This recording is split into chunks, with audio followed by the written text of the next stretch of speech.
Suspend Professor Laisram Laddu Singh. Suspend Professor Laisram Laddu Singh. No suspension, no rest.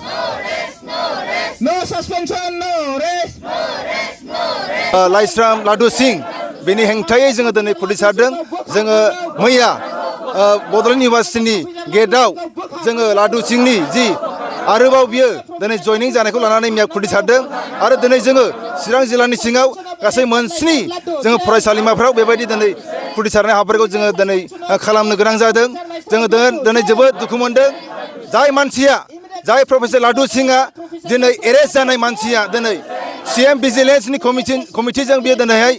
बिनि सेलजों बियो दिनै arrest जानाय मानसि दिनै बेल लानाय मानसिया दिनै आरोबाव बड'लेण्ड इउनिभार्सिटियाव दिनै बियो जइन जाफिननाया जोंनि थाखाय जोबोद दुखुनांथाव जोङो बेखौ दिनै एबसुनि जानानै जोङो बेखौ खुद्रिनाय जोङो फोरमायदों जोङो दुखु मोननायखौ जोङो फोरमायदों जोङो जि समाव दुलाराय बर' फरायसा आफादा गुन गोनां सोलोंथाइनि थाखाय खामानि मावबाय थानाय बे समाव दिनै बिथाङा जोंनि जाय सोमावसारनायजों फैनाय बड'लेण्ड इउनिभार्सिटि बे इउनिभार्सिटियाव दिनै फैनानै बिथाङा बै जोंनि इउनिभार्सिटिखौ जोंनि फिउचारखौ जोंनि फरायसाफोरनि फिउचारखौ दिनै बिथाङा नस्थ' खालामनो थांगासिनो दङ मानो होनोब्ला दिनै जोङो नुनो मोन्दों दाखालि जि 6 सेमिस्टारनि जिखिनि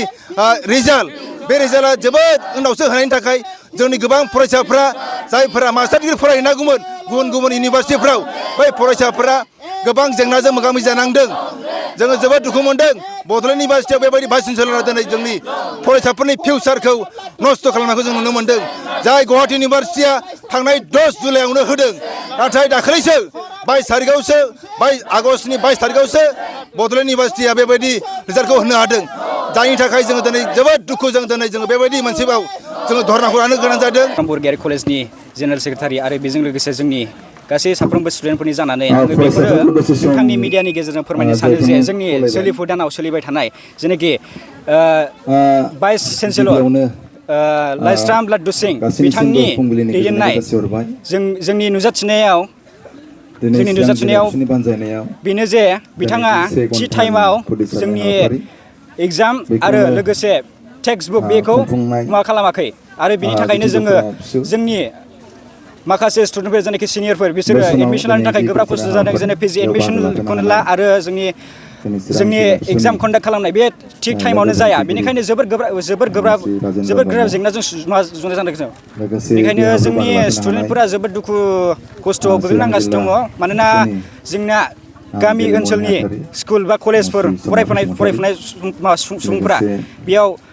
सोरबा गोरिब दुखियानि फिसालाफोर फिसाजोफोर बिसोरो फरायफैयो बिसोरो एडमिसन समावबो थिग टाइमाव जायालासिनो बिसोरना जेब्ला थाखा फैसा गैयै समावसो एडमिसन जानानै होयो बे समाव बिराद जेंना सुस्रांसै आरो जेंना नुजाथियो बेनिखायनो बेखौनो बुंनो सानो दे आङो जोंनि भाइस चेन्सेलर बिथांखौ गावनि मासिनिफ्राय बोखारनांगौ थाबैनो आरो जोंनो न्याय नांगौ